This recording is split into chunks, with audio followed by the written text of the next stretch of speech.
అందరికీ నమస్కారం. ఇవాళ మనతో Telangana and Andhra Pradesh senior high court advocate Kalanidhi Sanjeev Kumar గారు మనతో ఉన్నారు. వారితో మాట్లాడదాం. సార్ నమస్కారం. సార్ నమస్కారం. సార్, గతంలో మనం చూసాం నిర్భయ కేసు ఎంత సంచలనం సృష్టించిందో మనందరూ తెలుసు. తాజాగా కలకత్తాలో జరిగిన ఇన్సిడెంట్, ఒక ట్రైనీ డాక్టర్ని దారుణంగా రేప్ చేసి చంపేయడం జరిగింది. యాజ్ అ సీనియర్ అడ్వకేట్గా మీ ఒపీనియన్ చెప్పండి సార్. అలాగే మరి నేరస్తులకి ఎలాంటి శిక్ష పడాలంటారు? మీ ఒపీనియన్ చెప్పండి సార్. నేనైతే చాలా బాధపడ్డాను. ఇది ఆగస్టు 8 నాడు జరిగిన ఇన్సిడెంట్ కల్కటాలో RG Kar hospital, medical hospital. అది ఆ హాస్పిటల్లో అతి దారుణంగా సంజయ్ రాయ్ అనే వ్యక్తి అర్ధరాత్రి అమ్మాయి పాపం 36 అవర్స్ పనిచేసింది. 36 అవర్స్ చేసిన తర్వాత ఆమె సెమినార్ హాల్లో కొంచెం రెస్ట్ తీసుకుందామని చెప్పి ఆ టైంలో 3 గంటల నుంచి 5 గంటల మధ్యలో జరిగిన ఇన్సిడెంట్ ఇది.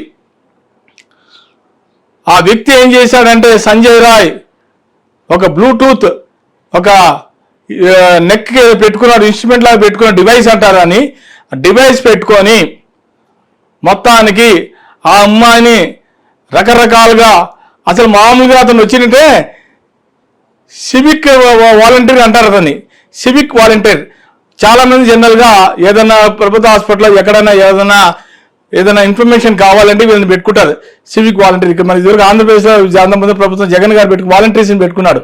ఏదైనా సోషల్ సర్వీస్ చేయాలంటే అలాంటి వాళ్ళని వాడుకుంటారు. అట్లాగే ఇక్కడ కూడా కోల్కతాలో కూడా ఒక సివిక్ అతన్ని పెట్టుకొని వాలంటీర్ని పెట్టుకుంటే అతను ఏదో పోలీస్ స్టేషన్లో వస్తే మనకి ఏమైనా రక్షిస్తాడేమన్న ఉద్దేశంతో ఆ అమ్మాయి అతను హెల్ప్ తీసుకుంది. హెల్ప్ తీసుకుంటే అతను ఏం చేశాడంటే 3 గంటల నుంచి 5 గంటల మధ్యలో ప్రాంతంలో ఆ అమ్మాయిని అతి దారుణంగా, this is a brutal horrific crime అంటాను నేను. ఇంత క్రైమ్ నేను ఎక్కడ చూడలేదు, ఇంత హారిబుల్ క్రైమ్ ఎక్కడ చూడలేదు నేను. ఒక మహిళను పట్టుకొని అందులో పోయిపోయి ఒక డాక్టర్ అమ్మాయి, జూనియర్ డాక్టర్, సెకండ్ ఇయర్ చదువుతున్న అమ్మాయి, ఆ అర్ధరాత్రి 3 గంటల నుంచి 5 గంటల లోపల గ్యాంగ్ రేప్ జరిగింది. అది కూడా మనకి పోస్ట్ మార్టంలో తేలింది. పైపెచ్చు ప్రిన్సిపాల్, వాళ్ళ అదర్స్ పోలీస్ వాళ్ళు వాళ్ళ పేరెంట్స్కి ఇంటిమేట్ చేసి మీ అమ్మాయి సూసైడ్ చేసుకునేది రాంగ్ ఇన్ఫర్మేషన్ ఇచ్చారు. రాంగ్ ఇన్ఫర్మేషన్ మరుసటి రోజు పొద్దున 11 పేరెంట్స్ అక్కడికి వచ్చారు. పేరెంట్స్ కూడా అంత నాలెడ్జ్ లేదు. కాకపోతే పేరెంట్ అదంతా కూడా అసలు పర్మిషన్ ఇవ్వలే, లోపల రానియడానికి అలౌ చేయలే పోలీసు వాళ్ళు. తర్వాత రిక్వెస్ట్ చేస్తే 3 గంటల తర్వాత పేరెంట్ బాడీ దగ్గరికి వెళ్ళాడు, ఫోటోలు తీశాడు. ఫోటోలు తీసిన తర్వాత ఆ ఫోటోలు వాళ్ళకి షేర్ చేశాడు. షేర్ చేస్తే ఒక ఆవిడ చాలా ఇంటెలిజెంట్, ఇది ఏదో తేడా కోరుతోంది అని ఆ ఆవిడ పట్టేసింది, పసిగట్టింది. పసిగడితే దాన్ని వీళ్ళకి ఫోరెన్సిక్ ల్యాబ్ పంపించిన తర్వాత మా పోస్ట్ మార్టంలో చేస్తే తేలింది ఏంటంటగా 151 గ్రామ్స్ చేసేసాం ఏదో జరిగిందంట. అమ్మాయి బాడీలో అంతా కూడా మొత్తం అంతా బాడీ అంతా ప్రైవేట్ పార్ట్స్ అన్ని కూడా డ్యామేజ్ చేసి అర్ధ నగ్నంతో ఉందంట, హాఫ్ న్యూడ్తో ఉందంట అమ్మాయి. మా మేధావి అమ్మాయి, ఆ అమ్మాయికి గోల్డ్ మెడల్ వచ్చింది. మానవత లేదు మనకు అసలు ఎవరికి కూడా. కరోనా టైంలో నర్సులు మన అందరి ప్రాణాలు కాపాడారు. గుర్తు రాలేదా మీ అందరికీ అప్పుడు? ఆ టైంలో ఒక డాక్టర్ని మనం ఆ రకంగా చేయడం తప్పు కాదు అది. ఎక్కడికి పోతుంది మేము సమాజం, ఎక్కడికి పోతాను సొసైటీ, ఎక్కడికి పోతాను? ప్రభుత్వం ఏం చేస్తుంది అక్కడ? 6 రోజుల వరకు నాంచి 6 రోజుల తర్వాత అప్పుడు ఎవరో పిటిషన్ వేస్తే హైకోర్టులో అప్పుడు సిబిఐ ద్వారా ఎంక్వైరీ చేస్తే అప్పుడు సిబిఐ వాళ్ళు వచ్చారు రంగంలోకి. 6 రోజులు ఏం చేస్తుంది ప్రభుత్వం? ఇలాంటి ఇన్సిడెంట్ ఎప్పుడు 6 రోజులు తక్షణమే చేయాలి, యాక్షన్ తీసుకోవాలి. 6 days ఎందుకు కామ్గా ఉంది గవర్నమెంట్? వేరే స్టేట్స్లో, ఉత్తరప్రదేశ్లో, మహారాష్ట్రలో, ఢిల్లీలో ఉద్యమాలు చేస్తున్నారు, ప్రొటెక్షన్ చేస్తున్నారు. హైదరాబాద్ కూడా కలలు రావాలి. విశాఖపట్నంలో ఎక్కడో కొంచెం చేశారంట, స్టూడెంట్స్ ప్రొటెక్షన్ చేశారట. ఎవ్వరు కూడా ఇలాంటి ఇన్సిడెంట్స్ వదిలిపెట్టే ప్రసక్తే లేదు. ఫ్యూచర్లో ఇలాంటివి ఎవరు ఉంటారు, ప్రసక్తే లేదు. ఎప్పుడైతే మనం ఉద్యమాలు చేస్తామో, గట్టిగా చేస్తామో అప్పుడే జనంలో భయం అనేది వస్తుంది. ఉద్యమాలు చేయక పైగా వాడు అన్నాడంట, చంపేసుకోండి అన్నట్ట. అంటే వాడికి ఎంత ధైర్యం చూడండి, ఎంత ధైర్యం. ఎందుకు? మన దేశంలో ఏంటంటే శాంతి, తీసుకెళ్తారు, గుడ్డలు కట్టేస్తారు, లోపల పడేస్తారు, ఎప్పుడో కానీ వాడు గురి అవ్వదు. ఇది మన దేశం యొక్క చరిత్ర. కళానిధి గారు, ఏదో సీనియర్లు ఎవరుగా చెప్పండి, ఒక నేరస్తుడు తప్పు నేనే చేశాను, ఏం చేసుకుంటారో చేసుకోండి అని చెప్పి బహిరంగంగా చెప్తున్నాడు. కానీ మన వాళ్ళు స్టిల్ ఇంకా వేరే దేశాల్లో అయితే ఈ పాటికి షూట్ చేసి అవతల పడేసేవాళ్ళు. మరి మన న్యాయ వ్యవస్థ మీద మీరు హ్యాపీగానే ఉన్నారు? మన దేశంలో అదే కదా చెప్పేది. పండిట్ నెహ్రూ గారు, మహాత్మా గాంధీ గారు అందరూ కూడా శాంతి శాంతి అని చెప్పి, ఏ వ్యక్తి అయినా ఇలాంటి కల్ప్రిట్స్ ఇలాంటి పనులు చేస్తున్నా కూడా ఇంకా శాంతి శాంతి అని చెప్పి వెంటనే మన దేశంలో ఉరి తీయట్లేదు. అదే వేరే కంట్రీలో తీసుకుని అదర్ కంట్రీస్ లో కాల్చి పారేస్తారు వెంటనే. ఇంతసేపు ఆలస్యం చేయరు వాళ్ళు అక్కడ. మన దేశంలో ఇలా అయిపోయింది. ఏం చేస్తాం? వాళ్ళకి మొహాలకి గుడ్డలు కట్టేయటం, పోలీసుల ముందు మీడియా ముందు చూపించడం, వాడిని తీసుకెళ్లి మళ్ళీ జైల్లో పడేయటం, మగ్గటం. ఎప్పుడో కానీ వాడి గురి శిక్ష మెల్లగా డిక్లేర్ చేస్తారు. కాదు, దయచేసి మన ప్రభుత్వాలు కూడా కొత్త చట్టాలు వచ్చినప్పుడు వెంటనే తక్షణమే ఇలాంటి వ్యక్తుల్ని వెంటనే గురి తీసేయాలి.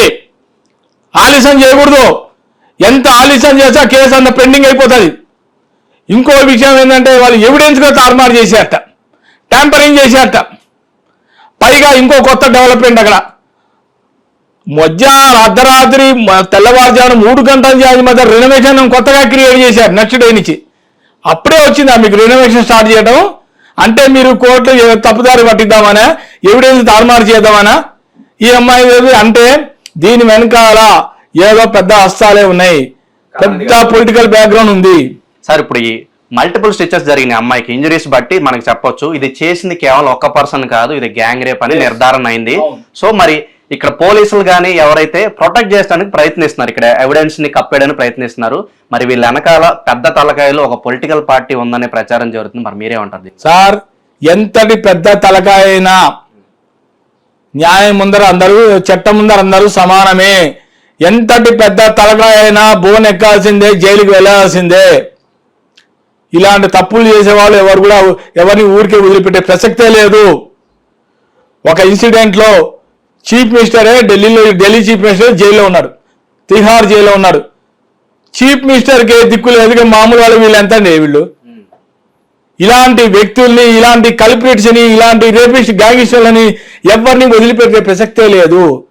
మమతా బెనర్జీ గారు చేస్తున్నారు, ఆవిడ చూస్తున్నారు, అబ్జర్వ్ చేస్తున్నారు, వీళ్ళకే సపోర్ట్ చేస్తున్నారు ఆవిడ. కానీ డిలే అయిన కొద్దీ సాక్ష్యాలు తారుమారయ్యే ఆస్కారాలు ఎక్కువ ఉంటాయి. రోజు నేను ఆ పొద్దున 5 గంటలకు చూస్తా ఛానల్, రిపబ్లిక్ ఛానల్లో చూస్తుంటాను. రోజు 10 రోజుల నుంచి చూస్తున్నాను ఈ డిబేట్.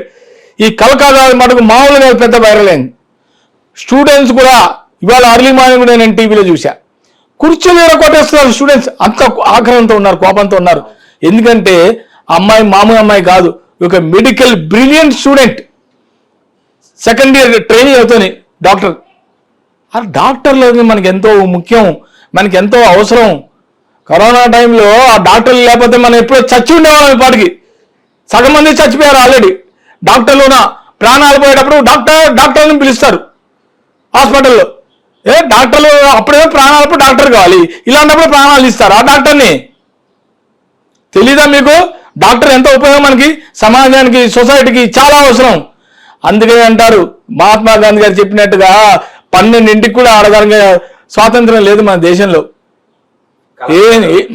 మన దేశంలో ఏదన్నా జరిగిన తర్వాత చట్టాలను తీసుకొస్తూ ఉంటారు. అంటే చట్టాలు కాకుండా ఏదన్నా జరిగిన తర్వాత మాత్రం రియాక్ట్ అవుతూ ఉంటారు. గతంలో మనం చూసాం నిర్భయ చట్టం కూడా ఆ ఇన్సిడెంట్ జరిగినప్పుడే తీసుకొచ్చారు. ఇప్పుడు స్టూడెంట్స్ ఏమంటున్నారంటే డాక్టర్ సేఫ్టీ కోసం ఒక కొత్త చట్టాన్ని తీసుకురావాలని చెప్పి వాళ్ళు డిమాండ్ చేస్తున్నారండి. మరి తీసుకొచ్చే ఆస్కారాలు అయితే ఉంటాయి. దీని కానీ గట్టిగా కనుక దయచేసి చెప్తున్నా, రాజకీయ నాయకులు అందరూ కూడా మనంతా సిగ్గుతో తల వంచుకోవాలి. మనది ఇన్సిడెంట్ నేనైతే చాలా బాధపడుతున్నా. ఒక అమ్మాయి సెకండ్ ఇయర్ జూనియర్ డాక్టర్ అమ్మాయి, పాపం 31 years అమ్మాయి, చిన్నపిల్ల. ఆ సఫర్ ఎంత అయి ఉంటుందో పాపం. 3 గంటల మధ్య అందరూ తెల్లవారు అందరూ నిద్రపోయే టైంలో ఈ రకమైన ఇన్సిడెంట్ జరిగిందంటే అసలు నేను అనుకున్నా అంటే గవర్నమెంట్ వెంటనే తక్షణమే యాక్షన్ తీసుకుంటుంది అనుకున్నా. కానీ ఎందుకో 6 రోజులు 7 రోజులు ప్రొటెక్షన్ చేస్తున్న కొద్దీ అది డిలే చేసుకుంటూ పోయారు. ఎందో కారణాలు నాకు తెలియదు, దీని వెనకాల ఎవరు హస్తం ఉందో నాకు తెలియదు. కానీ ఏదో బ్యాక్గ్రౌండ్ అయితే ఏదో గట్టిగా కారణాలు ఏదో ఉన్నాయి. పైపెచ్చి కూడా అన్నాడంటే కూడా పోలీస్ స్టేషన్లో ఏం చేసుకుంటే అది చేసుకోండి అన్నాడా? Open challenge. వాడికి ఎంత డేరింగ్ ఉండాలి మరి, వాడు అంత మాట అన్నాడంటే వాడి వెనకాల ఎంత బ్యాక్గ్రౌండ్ ఉండాలి, ఎంత వెనకాల ఎవరు సపోర్ట్ ఉండాలి. సపోర్ట్ లేకపోతే అంత డేరింగ్ ఎలా అంటారు ఆ మాట. ఇది చాలా కలిసివేసింది నాకైతే. ఒక మూల నిర్భయ అని చెప్పి ఢిల్లీలో బస్సులో గ్యాంగ్ రేప్ చేశారు, అది ఇంకా ఇప్పటికీ ఎవరో మర్చిపోలేకపోతున్నారు. ఇంకో ఇన్సిడెంట్ రీసెంట్గా నేను చెప్పాను, షాద్నగర్లో ఒక గ్యాంగ్ రేప్ జరిగింది, దానికి దీక్ష దానికైతే కమిషనర్ గారు కాల్చి పారేశాడు. మంచి స్టెప్ తీసుకున్నాడు ఆయన. ఈడు విషయంలో కూడా ఈ జాయ్ ఎవరు వీడు వేరే సంజయ్ జాయ్ గాను కాల్చి పారేయాలి అక్కడ వెంటనే. మరి ఎందుకు గవర్నమెంట్ ఆర్డర్స్ ఇవ్వలేదో నాకైతే అర్థం కావట్లేదు. కళానిధి గారు, మనకి స్వతంత్రం వచ్చి 78 సంవత్సరాలు అవుతుంది.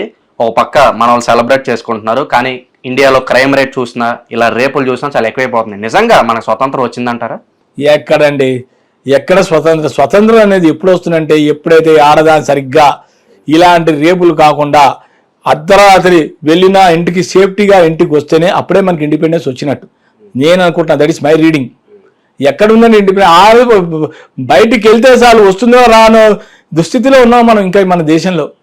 ఎక్కడ వచ్చిందండి ఇండిపెండెన్స్? బెలూన్లు వదులుతున్నారు, అది వదులుతున్నారు, కెమెరాలు చేస్తూ అవి చేస్తున్నారు, అన్ని రకాలుగా చేస్తున్నారు, కానీ లేదండి ఇంకా ఇండిపెండెన్స్ ఇంకా మనకి ఇంకా టైం పడుతుందండి. దీని ఇంకా అధికారులు, పోలీస్ వారు, తర్వాత ఈ పొలిటికల్ లీడర్సు వీళ్ళందరూ చొరవ తీసుకొని ఎప్పుడైతే ఈ దేశంలో ఇలాంటి ఇన్సిడెంట్స్ కాకుండా ఉంటాయో, మొన్న నిర్భయ, ఇవాళ అభయ, పేర్లు బాగా మారుస్తున్నారు. నిర్భయ, అభయ. ఇప్పుడు ఈ అమ్మాయికి అభయ అని పెట్టారు, పేరు నాకు తెలియదు. అభయ జస్టిస్ అని చెప్పి, వీ వాంట్ జస్టిస్ అని చెప్పి రోజు పాప పిల్లలు ప్రొటెక్షన్ చేస్తున్నారు. గత 8 రోజుల నుంచి చేస్తున్నారు. చాలా మంది అమ్మాయిలు ఏడుస్తున్నారు. కొంతమంది ఫ్రెండ్స్ ఉంటారు కదా, అమ్మాయికి ఫ్రెండ్స్ ఉంటారు కదా, హెల్ప్ చేసిన వాళ్ళు ఉంటారు. తను ఆ అమ్మాయి వీళ్ళకి హెల్ప్ చేసిన వాళ్ళు. వీళ్ళు ప్రిన్సిపాల్ ఏం చేస్తున్నాడండి? ప్రిన్సిపాల్ సందీప్ జోషి ఎవరి పేరు, ప్రిన్సిపల్ అయితే ఉన్నాడు. సందీప్ ఎవరో అతను స్టూడెంట్ నే తప్పు పడుతున్నాడు. అర్ధరాత్రి ఎందుకు వెళ్ళావు 3ంటికి అంటున్నాడు. వెళ్తే అర్ధరాత్రి వెళ్తే అమ్మాయికి సేఫ్టీ ఇవ్వరా? మీరు సేఫ్టీ ఉండదా? అర్ధరాత్రి 3ంటికి వెళ్తే అమ్మాయిని ఏమైనా చేసేస్తారా అని. మరి ప్రిన్సిపల్ గా నువ్వెందుకు, ప్లేస్ ఎందుకు, నీకు జీతం ఎందుకు? ఇక్కడ గవర్నమెంట్ నీకు జీతం ఇస్తుంది కదా. Your role and your duty to protect women. అది కూడా మేము చెప్పాలా నీకు? నీ డ్యూటీ నువ్వు చేయవా? నువ్వు ఆర్డర్ చేయవా? సీసీ కెమెరాలు పెట్టవా? ఎక్కడ ఏం జరుగుతుందో నీకు తెలియదా? యాజ్ ఏ ప్రిన్సిపాల్ నీకు తెలియదా ఇవన్నీ కూడా? ఎంత బ్యాడ్ నేమ్ తీసుకొచ్చా మీ హాస్పిటల్కి? తెల్లవారితే ఆర్జీ మెడికల్ హాస్పిటల్ నీ పేరే వస్తుంది, మీ హాస్పిటల్ పేరు వస్తుంది. పైగా అయితే ఏదో ట్రాన్స్ఫర్ చేశారంట, ఏదో పెద్ద కిరీటం పెద్ద ఇచ్చేసినట్టు. ఈయన మళ్ళీ తీసుకెళ్ళి వేరేసాడు. తీసుకెళ్ళి అంటే చాలా మంది సస్పెండ్ చేశారంటలే. మరి దీంట్లో ఈయన ఉన్నారో నాకు తెలియదు. అసలు ఉద్యోగాలు చేయకూడదు వీళ్ళని, సస్పెండ్ చేసి పారేయాలి ఇలాంటి వాళ్ళని. అర్థమైందా? కాబట్టి నేనైతే చలించిపోయాను. నీ అమ్మాయి విషయంలో మటుకు నాకైతే చాలా బాధేసింది. ఇలాంటి సంజయ్ జాయ్ లాంటి వాళ్ళు, రాయ్ లాంటి వాళ్ళు ఉంటే దేశంలో ఇంకా ఆడది బతకలేదు. ఇక నుంచైనా సరే గవర్నమెంట్ మెడికల్ కాలేజ్లో ఫస్ట్ మీరు చేయవలసింది, మీరు ఆర్భాటాలు ఈవెంట్లు కాదు. ఫస్ట్ అమ్మాయి మెడికల్ కాలేజ్ చేరింటే అమ్మాయికి ఫస్ట్ ప్రొటెక్షన్ ఇవ్వడానికి నేర్చుకోండి.